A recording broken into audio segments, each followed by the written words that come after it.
फिर डीपीआरओ के द्वारा मौके स्थल पर जाया गया। भैया बता रहे हैं उनकी गाड़ी खराब हो गई थी, लाद के गई, और मौके पर जाने के बाद भी उनको प्रधान प्रतिनिधि को भी मना किया गया कि जब तक ये नपत न हो जाए आप इस काम को रोके रखो। फिर ऐसी क्या आवश्यकता रही कि इतने बड़े अधिकारी के मौके स्थल पर जाकर निर्देशित करने के बावजूद उस प्रधान प्रतिनिधि ने उस पर जो इंटरलॉकिंग लगवाया, और जब हम लोगों ने उसकी नपत कराई तो उसमें 2-3 काश्तकारों का जमीन जा रहा है। फिर ऐसी कौन सी आवश्यकता थी उस रास्ते को बनवाने का कि डीपीआरओ तक का आदेश नहीं मानना चाहते ये लोग? तो फिर जिले में प्रशासन कैसे चलेगा? इसका जवाब जिला प्रशासन को आज देना पड़ेगा, नहीं तो ये देखेगा ऐतिहासिक आंदोलन भारतीय किसान यूनियन राजनीतिक कैसे जनपद में करता है।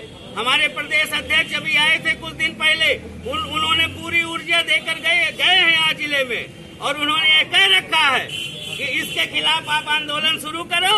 पूरे प्रदेश का संगठन यहाँ इकट्ठा होगा और उसी का आगाज करने के लिए आज हम लोग यहाँ आए हैं। और इस संघर्ष करो,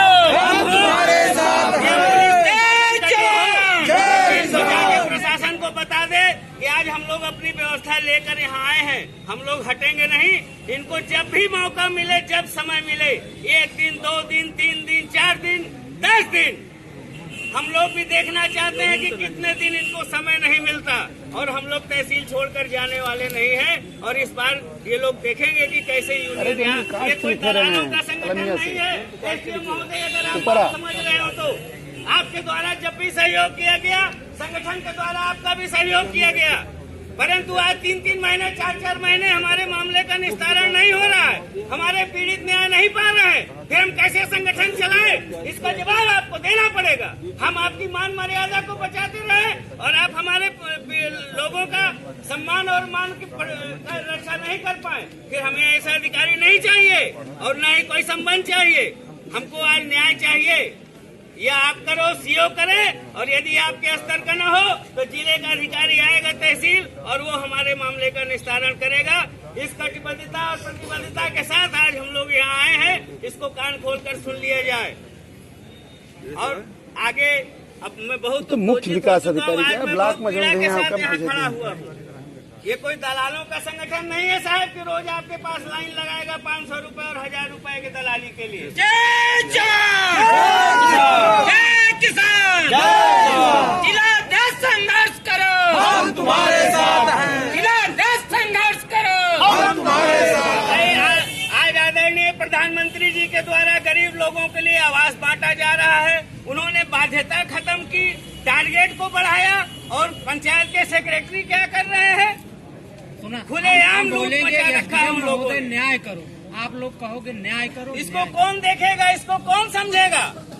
बताए, अगर डीपीआरओ के आदेश को ब्लॉक के कर्मचारी उसका अनुपालन नहीं करा पाएंगे, गांव के प्रधान प्रतिनिधि अगर उसका अनुपालन नहीं करेगा, तो उनसे बड़ा अधिकारी पंचायत में फिर कौन है? फिर डीएम महोदय इस पे हस्तक्षेप करें। फिर हमारी मांग है कि डीएम साहब से हमारी मुलाकात कराई जाए, और जब तक वो मिलेंगे नहीं, इसका निस्तारण नहीं होगा, तब तक हम लोग तहसील छोड़कर जाने वाले नहीं हैं। या तो आप और सीओ दोनों लोग मिलकर, आप लोगों के पास एक नहीं कम से कम 10 बार ज्ञापन दिया गया है, उसको निकलवाइए और उन बिंदुओं का समाधान करके हमको आप दीजिए।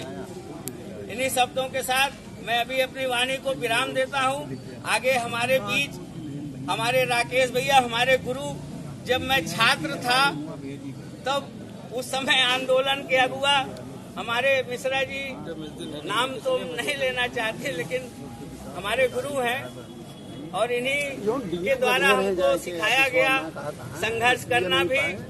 और जो भी आज हम जिस स्तर तक पहुंचे हैं, कहीं न कहीं सबसे पहला पाठ हमको गुरुजी के द्वारा ही पढ़ाया गया, और हमारा सौभाग्य है कि हमारे मैसेज को देखकर वो आज हमारे बीच चले आए। कहीं न कहीं उनको यह लगा कि हमारे शिष्य को हमारी जरूरत है। हम इसके लिए अपने गुरुजी का बहुत आभार व्यक्त करते हैं और चाहते हैं कि हमारे इस संगठन को वो अपने विचारों से और इस आंदोलन को कैसे हम लोग और मजबूत करें, और जो जिले की व्यवस्था है, जो यहाँ के किसानों की पीड़ा, चूंकि आप भी एक संगठन चलाते हैं जनपद में, बहुत सक्रिय रहते हैं, सबका क्षेत्र एक बटा हुआ है, कुछ क्षेत्रों में काम करते हैं, ज्यादातर समय इनका लखनऊ में बीतता है। तो हम चाहेंगे कि आप खुद अपने बारे में बताएं और कुछ यहाँ की जो कार्यशैली है उस पर भी आप प्रकाश डालें और कुछ संगठन को भी दिशा निर्देश दें।